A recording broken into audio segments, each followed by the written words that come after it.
नमस्कार दोस्तों, मैं हूं दीपक चौरसिया और मेरे इस सोशल मीडिया के मंच पर आपका स्वागत है।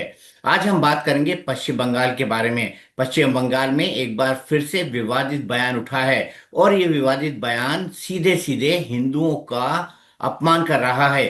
हिंदू धर्म के बारे में ऐसी भ्रांति फैला रहा है जिसके बारे में जितनी भी आलोचना की जाए वो कम है।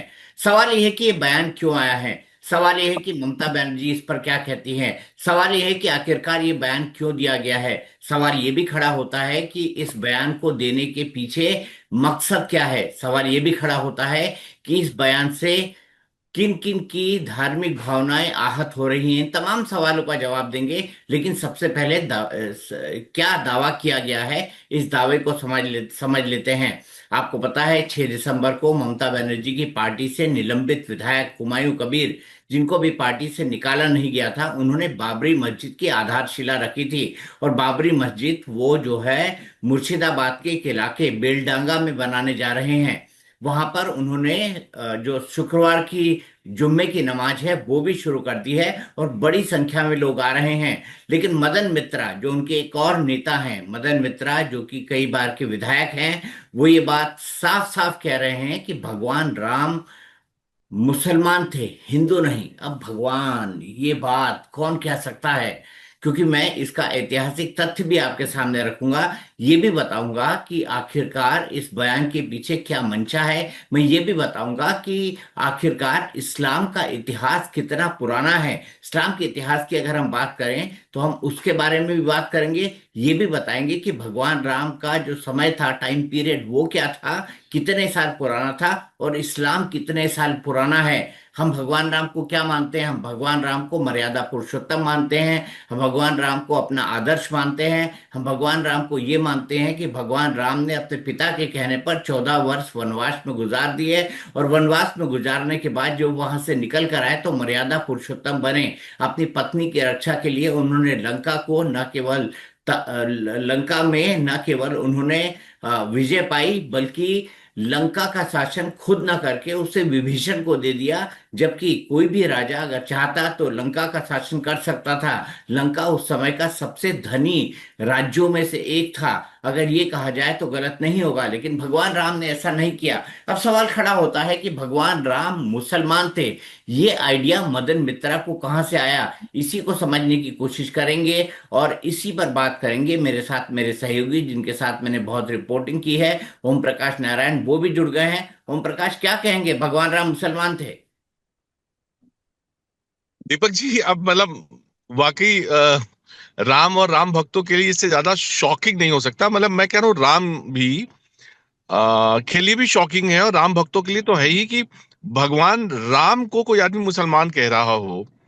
सनातन को जानने वाला आदमी, सनातन को समझने वाला आदमी, और जो अनपढ़ है, मैं कहूंगा जो अनपढ़ हिंदू है, वो भी जानता है कि साहब इस्लाम कब आया, क्रिश्चियनिटी कब आई, और सनातन कब से है, राम कौन है।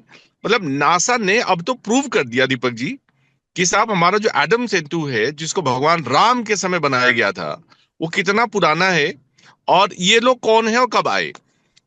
इससे ज्यादा ताज्जुब की बात क्या होगी, इससे ज्यादा शॉकिंग क्या होगा कि कोई पढ़ा लिखा इंसान जो 3-3 बार चुना हुआ विधायक है, जो बिल्कुल एक्टिव पॉलिटिक्स में 40-50 साल से है, वो सिर्फ महज, अगेन जो दोबारे वो बात कहेंगे कि महज अपने कुछ वोटों के लिए, एक पर्टिकुलर तबके को खुश करने के लिए ऐसी बातें करता है जो समाज में न सिर्फ आलोचना जिसकी होगी, बल्कि एक नया विवाद भी खड़ा करेगा कि भगवान राम मुसलमान थे। भैया कैसे मुसलमान थे? राजा दशरथ कहे तो मुसलमान थे, माँ सीता मुसलमान थी, महाराज जनक मुसलमान थे, लक्ष्मण मुसलमान थे, कुछ भी। लिटरली लगता है जैसे न्यूज में बने रहने के लिए मदन मित्रा कुछ भी कहने को तैयार हैं, और मदन मित्रा के पास कुछ है नहीं। अब दीपक जी, आप मुझे बताइए, आपने तो कवरेज की हुई है जिसमें जब तमिलनाडु में भगवान राम के ऊपर सेतु को लेकर विवाद हुआ था, और मुझे याद है कि आप सुप्रीम कोर्ट से भी लाइव दिया करते थे कि साहब सुप्रीम कोर्ट में गवर्नमेंट ऑफ इंडिया ने कहा, हलफनामा दिया था, और उसके बाद कितना हंगामा मचा था। ये पढ़े लिखे लोग जो जिनकी बुनियाद बेसिकली कांग्रेस से जुड़ी हुई थी। मदन मित्रा भी तो प्योर कांग्रेसी था ना सर। 98 में टीएमसी बनने के पहले प्योर कांग्रेसी था, टीएमसी का फाउंडर मेंबर रहा है। तो इन लोगों को क्या मजा मिलता है राम को बदनाम करने में, राम के ऊपर पॉलिटिक्स करने में, राम के ऊपर विवाद पैदा करने में, समझ ही नहीं आ रही। जबकि पूरा देश, पूरे देश के लिए, हमारी आपके लिए आस्था का केंद्र है। आप अगर थोड़ा सा पृष्ठभूमि में देखिए, मतलब आपने तो मुझसे ज्यादा बेहतर सुप्रीम कोर्ट से वो रिपोर्टिंग की थी जो राम के ऊपर डिस्प्यूट पैदा हुआ था। तो उसके बाद भी कोई आदमी, पढ़ा लिखा आदमी, ऐसी बातें करे तो आश्चर्य की बात है मेरे लिए। दीपक जी, आप बल्कि चाहें तो थोड़ा सा बैकग्राउंड भी बता दीजिए कि राम के ऊपर देश में क्या क्या विवाद हुआ है। देश में कई तरह के भगवान राम पे विवाद हुए हैं। भगवान राम को लेकर कई सारे लोग तो ये तक बोलते थे कि भगवान राम थे ही नहीं। भगवान राम के अस्तित्व को लेकर संकट खड़ा होता था। भगवान राम के बारे में अनर्गल बातें कही जाती थी। मुझे बहुत अच्छी तरह याद है 6 दिसंबर 1992 को जब बाबरी मस्जिद का ध्वंस हुआ था, तब उसके बाद सहमत ने एक प्रदर्शनी लगाई थी और तमाम आपत्तिजनक जो पोस्टर्स थे वो भगवान राम, माता सीता, इनके बारे में उस जमाने के अंदर पोस्ट किए गए थे। तो मेरे ख्याल से ये जो सेक्युलर जमात है उसकी एक कोशिश रहती है कि जब भी उन्हें मौका मिले वो भगवान राम का अपमान करे। अब यहाँ पर भी एक बात समझ नहीं आ रही है कि ममता बनर्जी को पता है कि उन्होंने क्या बोला है। कुणाल घोष ये कह रहे हैं कि हम मदन मित्रा की बात के ऊपर टिप्पणी करने की हालत में नहीं है। कुणाल घोष ये भी कह रहे हैं कि मदन मित्रा ने जो भी कुछ कहा हो, लेकिन हमने रामायण पढ़ी है, हमने लंका के बारे में पढ़ा है, हमने भगवान राम के बारे में पढ़ा है, हमने माता सीता के बारे में पढ़ा है, हमने सीतामढ़ी के बारे में कहा पढ़ा है। तो ये बात कुणाल घोष कह तो रहे हैं, लेकिन मदन मित्रा की आलोचना नहीं कर रहे हैं। दरअसल कमरहट्टी से विधायक है मदन मित्रा, 2 बार के। 2 बार वो लेफ्ट के गढ़ से जीत के आए हैं और मदन मित्रा को ऐसा लगता है कि जितना भी हिंदुओं का अपमान किया जाए, उनके यहाँ के मुसलमान उसको उतना पसंद करेंगे। और हाल ही में आपने देखा था ना हुमायूं कबीर वाला मामला। हुमायूं कबीर ने वहां पर बाबरी मस्जिद की जो है वो नींव रख दी थी और वहां पर बकायदा वो फ्राइडे प्रेयर्स भी अब करा रहे हैं। तो ये दिखाता है कि बंगाल की राजनीति के अंदर हिंदुओं का जितना अपमान किया जाए, उस अपमान के सहारे जो है वो लोग अपनी राजनीति की गाड़ी चला लेते हैं। लोग पर अपनी राजनीति की गाड़ी को बढ़ाते हैं। आपको लगता है कि आपको लगता है ये चुनावी मतलब माहौल में बिल्कुल लोग कूद गए हैं और बिल्कुल अपमान करके वोटों को अपने लिए इकट्ठा करने की कोशिश का मात्र हिस्सा है, इससे ज्यादा कुछ नहीं ना। तो इस समय राम के ऊपर टिप्पणी करने की कोई जरूरत नहीं थी। बिल्कुल नहीं थी। और राम पर ये टिप्पणी वो कह रहे हैं, अब मदन मित्रा कहते क्या हैं? मदन मित्रा ये कहते हैं कि ये जो टिप्पणी मैंने की थी ये अभी की नहीं है, ये पुरानी है। अगर पुरानी भी है तो सवाल ये खड़ा होता है कि उन्होंने ये टिप्पणी क्यों की। उनका ये कहना है कि इसको गलत संदर्भों में पेश किया गया, लेकिन उनका जो बयान है वो अपने आप में सब कुछ एक्सप्लेन करता है। लगभग 31 सेकंड का वो बयान है जहां तक मुझे याद पड़ता है। तो वो अपने आप में सब जी कुछ बिल्कुल। स्पष्ट करता है, एक्सप्लेन करता है कि मदन मित्रा आखिरकार कहना क्या चाह रहे थे। और मदन मित्रा की ये बात साबित करती है कि मदन मित्रा कोई ना कोई ऐसी बात कहना चाहते थे जिससे वो अपने वोट बैंक को खुश कर पाए। और मुस्लिम वोट बैंक को टीएमसी खुश करना चाहती है, ये कोई नई बात नहीं है ओम प्रकाश, ये बड़ी पुरानी बात है।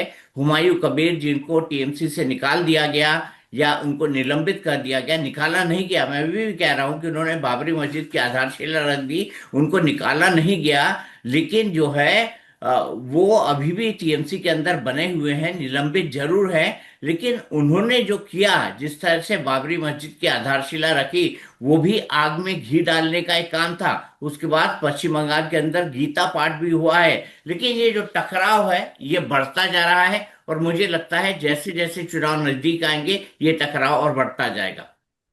और आश्चर्य की बात है दीपक जी, आज देखिए एसआईआर ने अपनी फाइनली लिस्ट फर्स्ट फेज वाली पब्लिश कर दी। और उसमें जो आप बता रहे थे कि 7% के करीब वोट कटे हैं, वो सेवन पॉइंट वोट सिक्स काट के बाहर परसेंट आ गई। हाँ। तो अब बात यह है कि साहब अब टीएमसी के लिए मरो या मारो की नौबत है। 4 महीने हैं चुनाव को।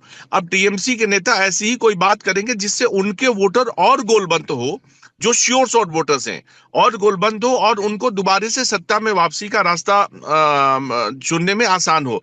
मुझे लगता है ये सब प्री प्लान्ड है और इसीलिए शायद ममता बनर्जी साइलेंट है। नहीं तो ममता बनर्जी को तुरंत सामने आकर कम से कम भगवान राम के बारे में तो बोलो कि राम के बारे में कोई अनर्गल टिप्पणी हो रही है, आप उस पे तो बोलती ना। अब ममता बोल रही है ना, अभिषेक बोल रहा है, मतलब कोई आदमी इस मामले पे सामने नहीं आ रहा है। दीपक जी, बल्कि मैं आपसे ये भी समझना चाहूंगा कि वेस्ट बंगाल चुनाव में आपको लगता है कि सिर्फ राम को गाली देकर, गुलबंद करके कोई आदमी चुनाव जीत सकता है? मुझे नहीं लगता कि इतनी आबादी है किसी भी कौम की कि वो चुनाव जिता सके।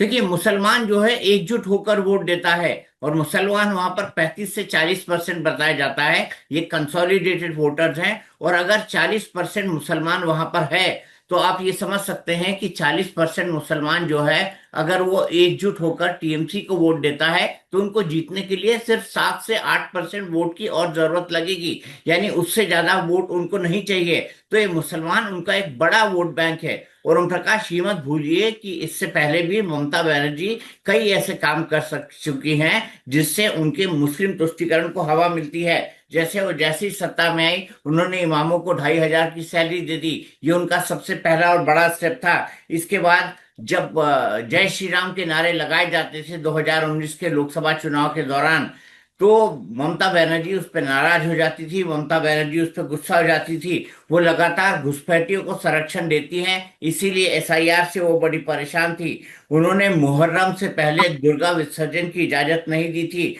उन्होंने ओबीसी में मुस्लिम समूह को जोड़ा था। और संदेश खाली के जो जो संदेश खाली का जो सबसे बड़ा आरोपी था, शाहजहां शेख, उसको बचाने के इल्जाम उनके ऊपर लगे थे, क्योंकि वो मुस्लिम था। ये तमाम चीजें ओम प्रकाश जो इशारा करती हैं कि मुस्लिम तुष्टीकरण ममता की के लिए जरूरी नहीं बल्कि मजबूरी बन गया है, और इसी के हिसाब से ममता बनर्जी फिलहाल काम कर रही हैं।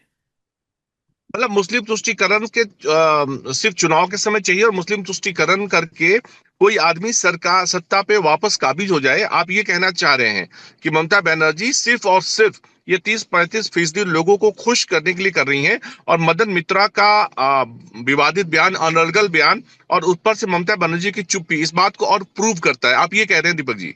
बिल्कुल, मैं यही कह रहा हूं, और मैं यही कहना चाहता हूं, और मैं यहाँ पर कंक्लूड करता हूं कि जब तक चुनाव नहीं होंगे पश्चिम बंगाल के अंदर, तब तक इस तरह के विवादित बयान आते रहेंगे, विवादित चीजें होती रहेंगी। क्योंकि मुझे लगता है ममता बनर्जी के लिए सबसे बड़ा अधिकार आधार है। भले से मुस्लिम हिंदू आबादी वहां पर 60% के आसपास हो, लेकिन हिंदू आबादी एकजुट होकर गोलबंद होकर वोट नहीं करती है। इसलिए बीजेपी चाहकर भी वहां चुनाव नहीं जीत पाती है। अभी भी भद्र लोग का एक बड़ा सेक्शन ममता बनर्जी के साथ खड़ा होता है। यही कारण है कि ममता बनर्जी अपने चुनाव में आज तक नहीं हारी है, 3 बार से लगातार सत्ता में है, और चौथी बार सत्ता में आने का ख्वाब देख रही है। तो ओम प्रकाश, लेकिन लेकिन दीपक जी, क्या वजह है कि जिसको आप सेकुलर कहते हैं, मुझे लगता है वो सेकुलर पता नहीं है नहीं है, जिसको आप सेकुलर कहते हैं वो पूरा गैंग क्यों साइलेंट है? दूसरी पार्टियां क्यों चुप है? दूसरी पार्टियों को तो आगे आके इस पर बयान देना चाहिए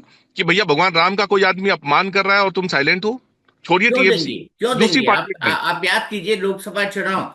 हमें नहीं चाहिए मथुरा काशी, हमें चाहिए अवधेशवासी। ये जो नारा है, ये कहाँ लगा था? ये नारा लगा था अयोध्या में, अयोध्या के अंदर। तो अयोध्या में, आप समझ अयोध्या में, सकते हैं कि अयोध्या। किस तरह की परिस्थितियां वहां के चुनाव के अंदर रही होंगी, किस तरह के हालात वहां पर बने होंगे। और तमाम पॉलिटिकल पार्टी को लगता है कि बहती गंगाएं हाथ धो लो, इसीलिए कोई पॉलिटिकल पार्टी इस पर अपना विचार नहीं रखना चाहती। और मैं आपको ये बता दूं कि अगर इस्लामिक कैलेंडर के हिसाब से भी हम चलें, तो 1400 से 1450 साल पुराना इस्लाम धर्म है। उससे पहले तो इस्लाम धर्म की न केवल रिटर्न इतिहास है, ना कोई रिटर्न इतिहास है, और ना ही इस्लाम धर्म के बारे में किसी ने कोई परिकल्पना की थी, ना ही ये बताया था। तो ऐसे में 7 साढ़े 7 हजार साल पहले वाले भगवान राम किस तरीके से इतिहास पुरुष, मर्यादा पुरुषोत्तम, वो कैसे मुसलमान हो जाएंगे, मेरी तो समझ के बाहर है। तो प्रकाश, आज की बातचीत यहीं खत्म करते हैं। कल किसी नए मुद्दे पर फिर बातचीत होगी, फिर चर्चा होगी।